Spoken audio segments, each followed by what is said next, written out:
Assalamu alaikum ji and a very good morning. This is Maliha Bari and here we are back with No Turning Back with Maliha Bari. अक्सर बेशतर ज़िंदगी में मैं हमेशा कहती हूँ हमें बड़े मुख्तलिफ लोग मिलते हैं and they all come from different walks of life. Some come from education, some come from finance, some come from another part which we are certainly unaware of. और हमें पता चलता है कि अच्छा ये भी चीज़ एग्जिस्ट करती है दुनिया के अंदर. And the reason being because हमें सबका नहीं पता होता. We don't know the vastness that the world holds and how many schools of thought, philosophies and different fields and courses of life are there.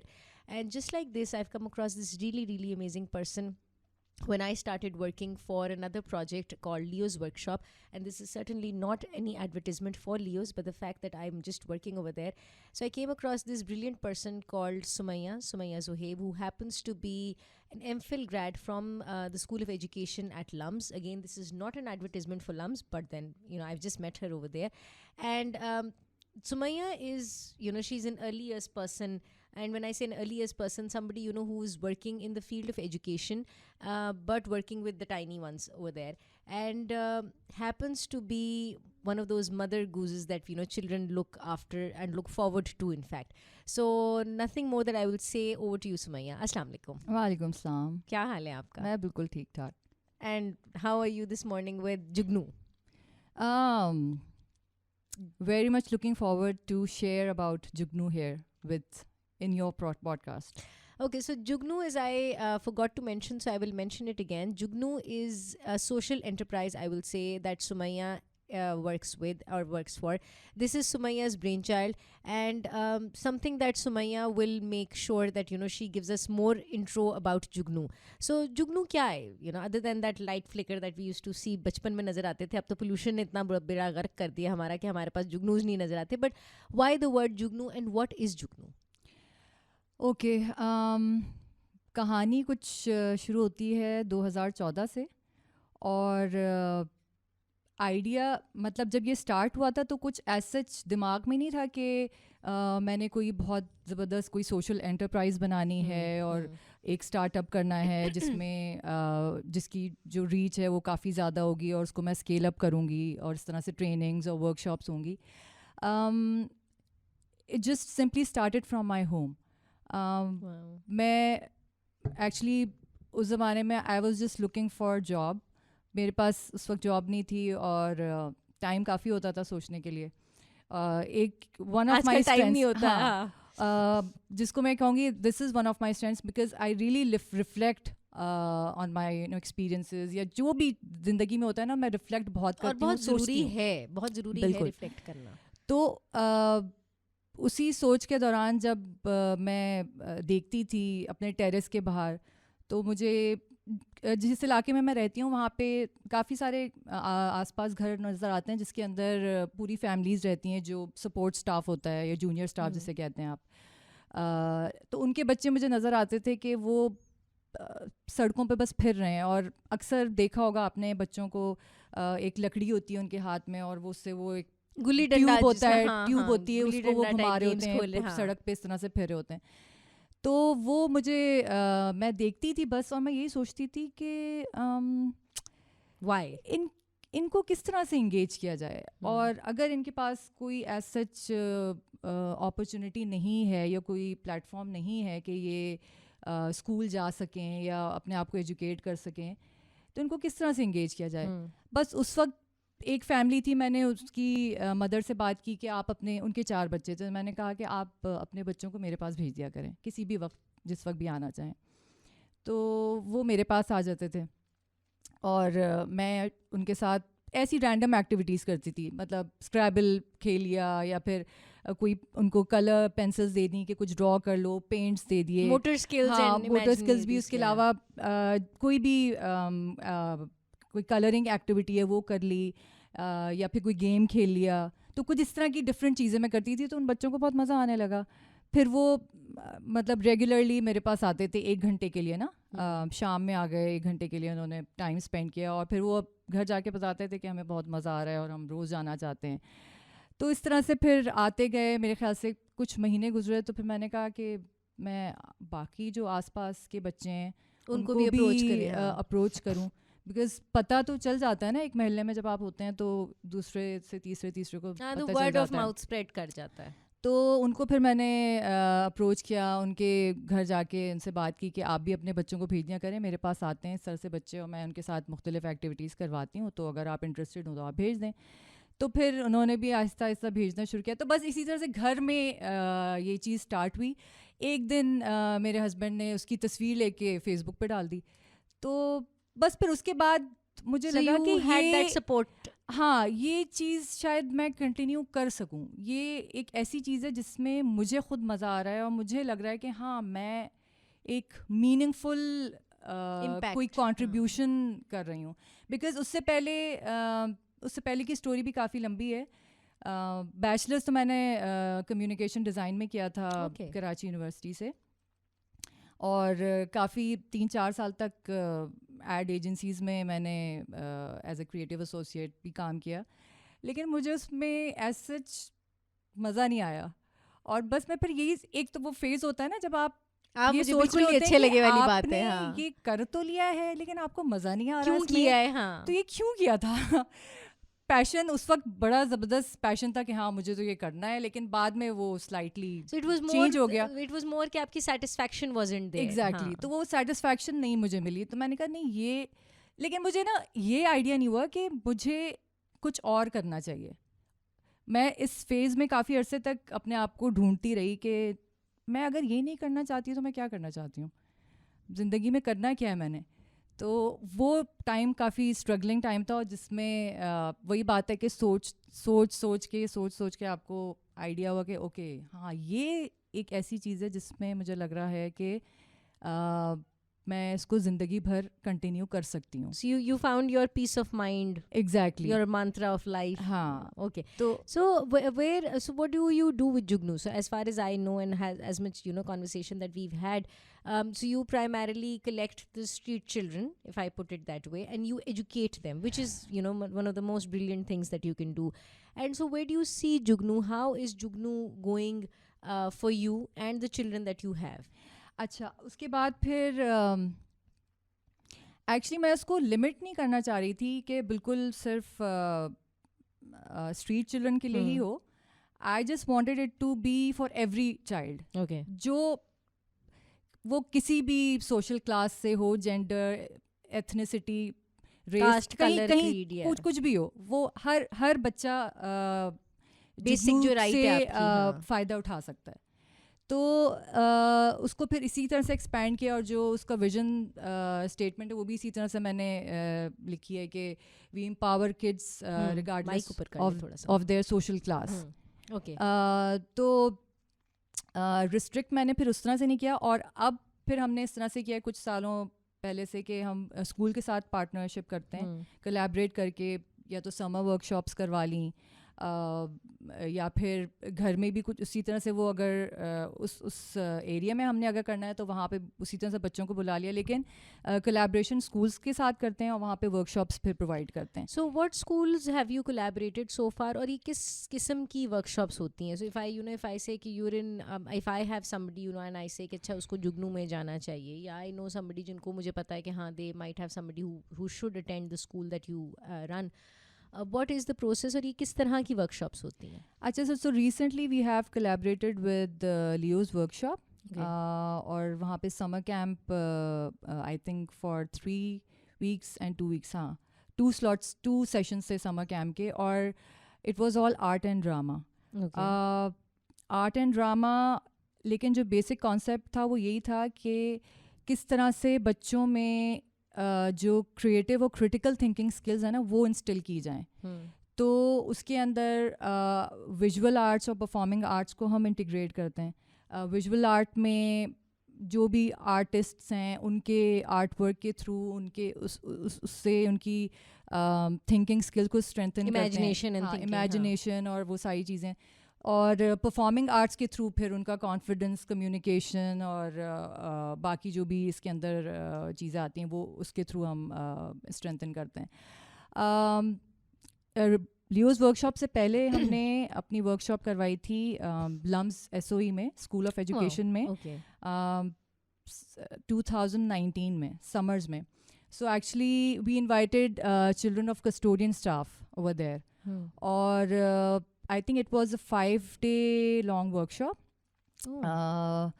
और we had 30 students, 30 children over there. Okay. और वो age group बहुत diverse था, as 5 से almost 14 तक Okay, so you बच्चे had थे. early years and teenagers हाँ, together. वो सारे इकट्ठे थे, लेकिन उसमें भी यही आर्ट एंड ड्रामा हमने बेसिक थीम रखी थी. और मुख्तलिफ आर्टफुल थिंकिंग रूटीन्स एक है प्रोजेक्ट ज़ीरो का, हार्वर्ड प्रोजेक्ट ज़ीरो की एक स्ट्रैटेजीज़ हैं कि किस तरह से आप थिंकिंग स्किल्स बच्चों की Develop कर सकते हैं, डेवलप कर हाँ. सकें.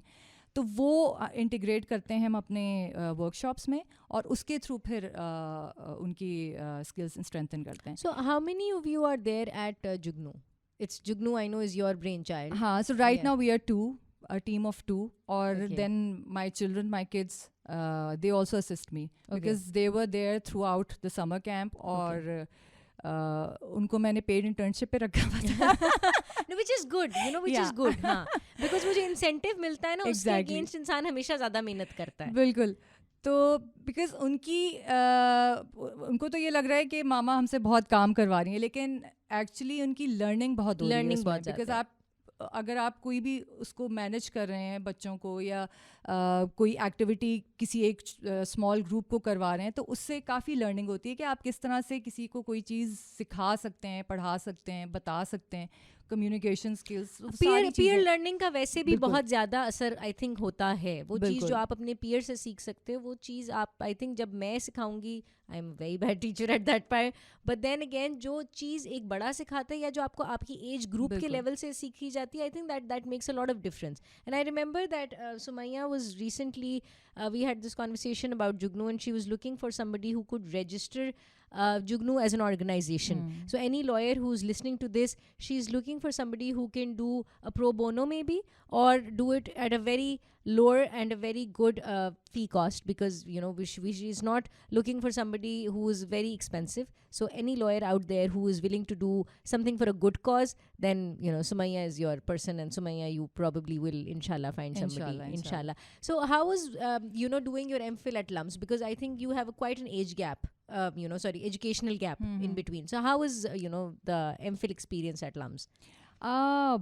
Experience, it was बहुत ज़्यादा learning. I think that chuckle said a lot. I think I can't say it in words, because जो 2 years थे वो किस तरह से मुख्तलिफ चीज़ें, एक्सपोजर, नेटवर्किंग, कनेक्शन, और जो डाइवर्स बैचमेट्स थे. मतलब एक हुंजा से है, एक सक्खर से है, एक जोब से है. तो वो जो रिप्रेजेंटेशन थी ना ओवरऑल पाकिस्तान की एक क्लास के अंदर, यानी विद इन 50 स्टूडेंट्स, उसके अंदर हर मुल्क के हर हिस्से की रिप्रेजेंटेशन थी. तो आपस में जो सीखने के मौके मिले थे, और उनके एक्सपीरियंसेस, हमने अपने एक्सपीरियंसेस शेयर किए, उन्होंने अपने एक्सपीरियंसेस शेयर किए. फॉर एग्जांपल एक मेरी बड़ी अच्छी फ्रेंड थी जो पशु से उसका ताल्लुक था. पशु इज दैट जहाँ पे वो पशु कोन्स जहाँ पर. हाँ, ओके ओके. तो उसने बहुत ही डिफरेंट एक्सपीरियंस शेयर किया था वहाँ पे. बिकॉज हमारा तो परसेप्शन यही होता है ना कि ओके 99% लिटरेसी रेट है हुंजा में, वहाँ पे तो कोई इशू ही नहीं है, कोई मसला ही नहीं है एजुकेशन का. लेकिन उसके कहने के मुताबिक वहाँ पे सबसे ज़्यादा सुसाइड रेट है टीनेजर्स का. बिकॉज उनको वो क्या कहते हैं, प्लेटफॉर्म या कोई अपॉर्चुनिटी वो मिलती ही नहीं है. बहुत लिमिटेड स्टूडेंट्स होते हैं जिनको अपॉर्चुनिटीज़ मिलती हैं, जो बाहर जाएं शहर से, या हायर एजुकेशन के लिए जाएं, या कोई करियर बनाएं. तो इस वजह से सुसाइड रेट वहाँ पे बहुत हाई है. और हालांकि ये एक ऐसी चीज़ है जो कि कभी हाईलाइट नहीं होती. बिल्कुल ये चीज़ें हाईलाइट नहीं होती हैं. तो वो उसका बड़ा अच्छा क्या कहते हैं, सोशल वर्क वहाँ पे करती थी, गर्ल्स को एजुकेट करती थी. और बेसिकली उसकी मोटिवेशन यही थी कि वो इसीलिए यहाँ पे एमफिल करके जा रही है ताकि वहाँ पे ज़्यादा बेहतर तरीके से सर्व कर सके अपने इलाके में, अपने एरिया में. तो ये जो डाइवर्सिटी थी ना, आई think that was the best part of my MPhil. और इसके अलावा वैसे एंड आई भी थिंक वो जो डाइवर्सिटी है ना उसमें अपनी एक लर्निंग बड़ी खूबसूरत एक जर्नी है बिल्कुल जो लर्निंग की जर्नी है when it comes to diversity उसमें जब एक एलिमेंट डाइवर्सिटी का आ जाता है वो बड़ा खूबसूरत हो जाता है बिकॉज बिल्कुल as I was we were talking earlier that मैंने I started with some courses at LUMS and I think जो कल्चरल डाइवर्सिटी मेरी क्लास में इतनी कल्चरल डाइवर्सिटी नहीं थी जितनी एज और प्रोफेशनल डाइवर्सिटी थी आई हैड मेरी एक कोर्स में मेरी 2 of my class fellows were these sisters जो कि एक O levels फाइनल ईयर में थी एक A levels फाइनल ईयर में थी and then there was a gentleman who's a professional writer वो सिर्फ अपनी राइटिंग स्किल्स को बेहतर करने के लिए ही वाज जस्ट देयर एक फ्रेशर आप अपने आप को देते हो सो अब वो जो खूबसूरती ऑफ डाइवर्सिटी है वो that makes a lot of difference in your learning is well exactly So, Sumaya, now that Jugnu is there and Jugnu is inshallah making progress, and we've also announced that we're looking for a pro bono lawyer at some point in time. So, Sumaya, you've come from Karachi. You have been in Karachi all your life, and then you got married, and then moved to Karachi, moved to Lahore after some time. So, Karachi or Lahore ka jo ek difference hai in terms of working itself, and then where do you see Jugnu? Because Jugnu right now is in the baby steps, I would say some baby steps. So you were mentioning that you had collaborated with SOE और आप लोगों ने वहाँ पे अपने projects वगैरह किए. So what is that about? Okay so SOE में प्रैक्टिकम कॉन्फ्रेंस बेसिकली ऑर्गेनाइज हुई थी in April where they really encouraged students के जिनके अपने स्टार्टअप्स हैं they can just display the work और do the networking connect with the relevant people. तो वहाँ पे बहुत सारे इस तरह के कंसर्न्स तो नहीं क्वेरीज आई थी कि so is it just based in Lahore और would you like to expand it अगर हमारा जैसे थोड़ा सा शहर से हट के हाँ. हमारी कोई स्कूल है या कोई ऐसा एरिया है जहाँ पे हम बच्चों को एजुकेट कर रहे हैं तो would you like to collaborate with us और can you is it possible for you to go there और teach there though students. Mike आगे कर ले. हाँ. तो उससे फिर मुझे थोड़ी सी और क्लैरिटी या मोटिवेशन आप कह लें कि वो मिली थी कि I think may be this year और नेक्स्ट ईयर थोड़ा सा इसको अब एक्सपेंशन की तरफ भी प्लान है लेके जाने का. सिर्फ लाहौर के अंदर नहीं, लाहौर से बाहर भी जो थोड़े से रूरल एरियाज तो नहीं कहेंगे बट रिमोट छोटे शहर रिमोट एरियाज जो रिमोट एरियाज वहाँ पे भी किसी तरह से कंट्रीब्यूट किया जाए, वहाँ पे भी किसी तरह से सर्व किया जाए. तो उसका भी फिर प्लान है जहन में. प्लस ये कि एक और प्लान भी है कि प्रोजेक्ट बेस्ड लर्निंग जो अभी PBL current capacity I am working with Leos workshop वो जहाँ पे project based learning methodology follow होती है. Okay, so Sumaya, with PBL and the PBL philosophy जो कि आपने you've been through it and you're going through the cycles of PBL almost every day. You mentioned that you plan to take it somewhere in Jugnu and you want to incorporate that with Jugnu. So how do you do that and how do you plan on doing that in fact? So plan तो यही है कि जो PBL है ये project based learning जिस methodology का मकसद ये है कि आपके इर्द गिर्द जो भी मसाइल हैं आप उनको किस तरह से प्रोजेक्ट के थ्रू सॉल्व कर सकें और उसके अंदर आप अपने जो एकेडमिक टारगेट्स हैं वो भी आप अचीव कर सकें. तो इस तरह की वर्कशॉप्स डिज़ाइन की जाएं या फिर maybe we can offer projects different projects के आप इसमें कोई इनरोल करना चाहे, स्कूल कोलैबोरेट करना चाहे या इवन इनफॉर्मल सेटिंग्स में भी कोई हमसे कोलैबोरेशन करना चाहे कि okay so we can do this project with them. तो वो प्रोजेक्ट की पूरी जो साइकिल है जितने भी उसके अंदर कंपोनेंट्स हैं उसको हम प्रॉपर फॉलो करके और बच्चों के साथ प्रोजेक्ट्स कर सकते हैं. बिकॉज एक्सपीरियंस तो अब हो गया है प्रोजेक्ट बेस्ड लर्निंग का. जो मेरे यूज़ वर्कशॉप में एक्चुअली जो टीचिंग पोजीशन है उसमें हम प्रोजेक्ट्स ही करवा रहे होते हैं थ्रू आउट. तो जो साइकिल आप जिस तरह से फॉलो करते हैं तो वो ज़रूरी नहीं है उसके लिए कोई बहुत हैवी रिसोर्सेज चाहिए हों या बहुत कोई इन्वायरमेंट इस तरह का चाहिए हो जहाँ पे फुल ऑफ रिसोर्सेज हो जिसमें आप जहाँ पे इम्प्लीमेंट कर सकें. उसके अलावा भी आप स्मॉल सेटिंग्स में या विथ फ्यू रिसोर्सेज आप इसको इम्प्लीमेंट कर सकते हैं. And so because जितना मैंने PBL साइकिल पढ़ी है या थोड़ी सी एक्सपीरियंस की in terms of working as a home room, It's something which is very hands-on. So, बिल्कुल and I think at some point in time, this is something that you can do at home at a bigger scale or a smaller scale with children, because बहुत ज़्यादा experiential learning ये है. So when it comes to Jugnu right now, how many students do you have? कि अगर आप कहते हो कि अच्छा I want a bigger facility or a bigger space, या शुरू करना है, या इसमें कोई delays आते हैं नहीं होते, so where do you how do you do that? नहीं एक्चुअली अभी तक तो स्कूल स्पेसेस यूज़ कर रहे थे, लेकिन in future we will be renting out spaces. Okay. अगर प्रोजेक्ट है स्कूल के साथ कोलैबोरेट करने में तो आसानी है कि आप स्कूल की स्पेस यूज़ कर सकते हैं. ठीक है. लेकिन इंडिपेंडेंटली अगर हम करना चाहेंगे तो फिर we will rent out a space, और फिर वहाँ पे हम जो भी प्लान होगा, जो भी प्रोग्राम होगा, वो उस तरह से रोल आउट करके और फिर इनरोलमेंट्स लेंगे. Okay. And so this, this little baby of yours that I see right now at a micro level, but inshallah somewhere in the long run you plan on expanding it.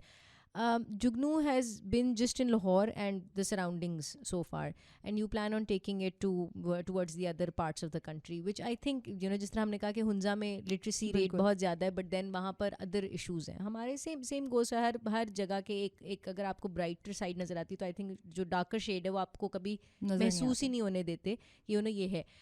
Does Jugnu plan on doing some sort of, I will not say therapy, but looking into the other side and other aspect of a child, because जब बच्चा एक घर से आता है, you don't know what that child is going through. So is there any way that Jugnu plans on looking at that side of the child? Emotional well-being. Yes, emotional well-being, if I may put अच्छा, it that way. emotional well-being एक तरह से जो भी art and drama workshop होती है हमारी, या इवन कोई भी वर्कशॉप हो, उसके अंदर emotional wellbeing is the most important thing that we look at. Because workshop हमारी इस तरह से नहीं होती है कि ओके डे 1 है और बस हमने अपना प्रोग्राम रोल आउट कर दिया और ये चीज़ें हमने प्लान की हैं, बस ये हमने करनी है. Actually, we really focus on, building, developing bonds with each child. तो उसके अंदर conversation, उनसे one-on-one conversation, या उनके likes and dislikes, उनके passions, उनके बारे में बहुत सारी चीज़ें जब आपको पता चलती हैं और वो communicate करते हैं ना, तो उससे आपका एक comfort level develop हो जाता है.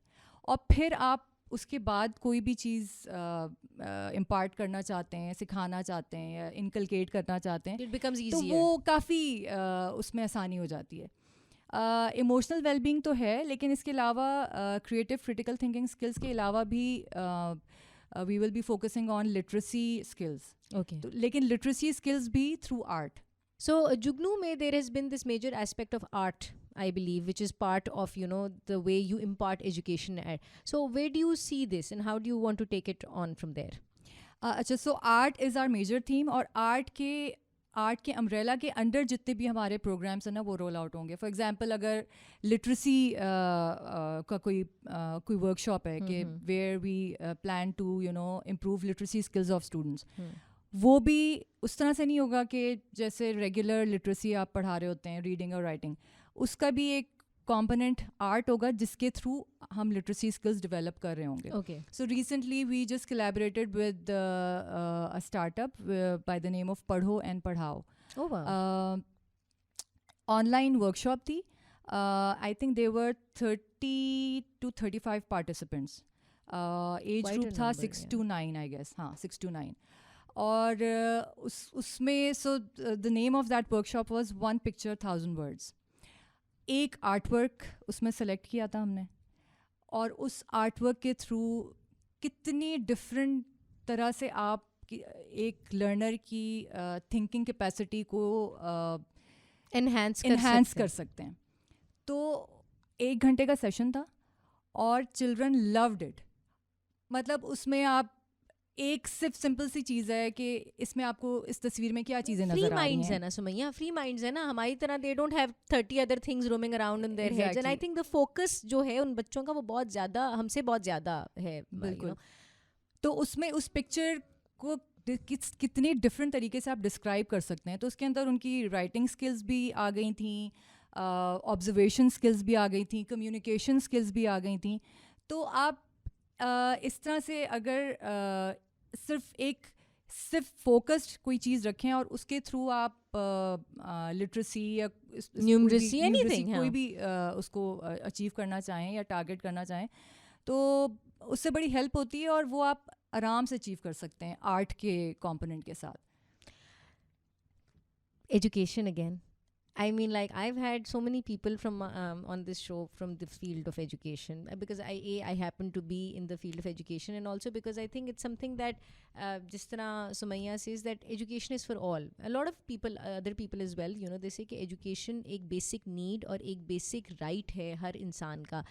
And with people like Sumaya, with people like Imran, you guys saw last week, and then with people, with the other guest coming in again, happens to be from the sector of education, एक ऐसी चीज़ जिससे हमें चाहे वो लड़का हो चाहे वो लड़की हो, imparting education as human beings हमारा एक basic right है to impart, and then the other end has to receive it. And I think that is the beauty of education. आप दुनिया में कहीं भी किसी वक्त भी छोटी छोटी चीज़ें आप इम्पार्ट करते हो. Good knowledge should be imparted the way it should be imparted, and also the fact that आपकी पढ़ाई हुई चीज़ से कुछ किसकी ज़िंदगी में कब कैसे एक तब्दीली आ जाए या उसकी ज़िंदगी में एक छोटा एक चेंज आ जाए, that makes a lot of difference. And एक हदीस भी है, if I am not wrong, that says that you know go to China even if you have to receive education, so why not. With that, thank you so much, Sumaya, and anybody who wishes to meet Sumaya, anybody who wishes to join Jugnu should definitely get in touch with Sumaya. Sumaya, can you just tell us what the Instagram or Facebook links of Jugnu are, so anybody who wants to get in touch, maybe you get a lawyer who can register Jugnu. Again I'm saying be Okay, nice, so Instagram handle is Jugnu_tel. TEL. So it's JUGNU _TEL. Okay. TEL is for the enlightened learners. Okay, and you're on Facebook as well? Yes. Okay. Facebook it's just Jugnu.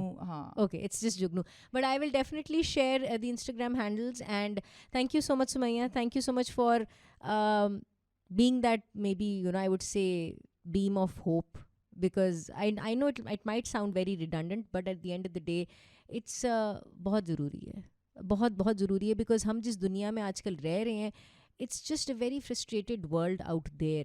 And to end our frustrations, ये जो छोटे levels पे हमारे बच्चों में frustrations होनी शुरू हो गई हैं. अक्सर बेशतर बच्चे हमें कहते हैं कि हम बोर हो रहे हैं. अब I completely do not understand, I will say, कि ये इतनी छोटी उम्र में कैसे बोर हो सकते हैं. हमें तो समझ ही नहीं आती थी कि बोरियत क्या चीज़ होती है.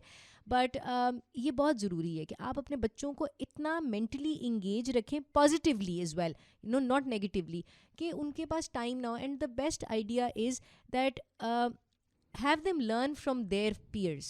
I think that makes a lot of difference. Would you like to say something? एक चीज़ मैं ऐड करना चाहूँगी. आई थिंक बोर होना भी काफ़ी ज़रूरी है बच्चों के लिए, बिकॉज वो जो बोर होने का टाइम होता है ना, उसमें they need to figure out themselves कि okay, now what should I do, what can I do. हाँ, but positive बोरियत. Exactly. Positive बोरियत. इंगेज करना तो इट्स मतलब परफेक्ट कि हाँ ठीक है आपने हर वक्त इंगेज कर दिया बच्चों को, बट आई थिंक वो जो टाइम है ना जिसमें उनको अपने बारे में, अपने एजुकेट के बारे में सेल्फ रिफ्लेक्शन, सोचने का टाइम भी प्रोवाइड करना बड़ा ज़रूरी है, जो कि आजकल मैंने देखा है कि इतने इंगेज्ड होते हैं बच्चे कि उनके पास अपने लिए कोई टाइम नहीं होता. हाँ, और प्लीज़ ये I will say again and again, though my phone started talking to me in between, but अपने बच्चों के हाथ से ना टैबलेट्स ले लें. At some point in time उनको बुक्स की आदत डालें, उनको आउटडोर प्ले की आदत डालें. The other day I came across this little child, जिसमें मैंने कहा कि what outdoor play you have, तो उसने मुझे कहा कि मेरे फ़ोन के ऊपर मैं क्रिकेट खेलता. आई सेड बेटे आउटडोर, तो उसने कहा वो बाहर खेलता हूँ ना, like it's a ground that I play in. So please don't do that to your child, do not do that to your children. उनको बाहर जाके एक्सप्लोर करने दें, उनके दिमाग खुलना बहुत ज़्यादा ज़रूरी है. And again she needs to register her firm, so be nice, help her in registering. And thank you so much, Sumaya. Thank you for taking out the time. ये फिर जागने लगी थी आपके thank you के time पे. But thank you so much. Thank you for taking out the time. Thank you for being here. Thank you for inviting me. नहीं यार, and also the fact that I hope you were able to take Jugnu wherever the little light has to travel, because अब तो जुगनू उस तरह नज़र नहीं आते, but अब इंसानों की शक्ल में अगर आपने जुगनू देखना है, so Sumaya is your person. And I hope that we're there to help you at some point in time wherever you require us. And also the fact that the purpose of this podcast serves why we're here, And thank you. And I will see you soon. Take care. Bye.